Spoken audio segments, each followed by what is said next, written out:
Perang Dunia III sudah terjadi. Hal itu diketahui dari media milik pemerintah Rusia yang mengabarkan jika saat ini pasukan Kremlin bukan hanya berperang dengan Ukraina, tetapi juga dengan NATO. Lantaran hal itu, mereka mengklaim Perang Dunia III kini telah terjadi. Diketahui, invasi Rusia sudah hampir berjalan 3 bulan sejak berlangsung pada 24 Februari 2022.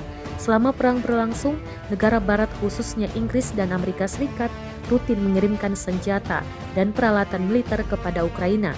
Bahkan tampaknya makin banyak dan makin canggih senjata yang dikirimkan ke Ukraina.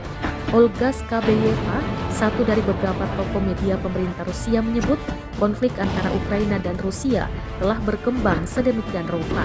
Hingga saat ini, di lapangan telah menjadi perang antara Rusia dan NATO.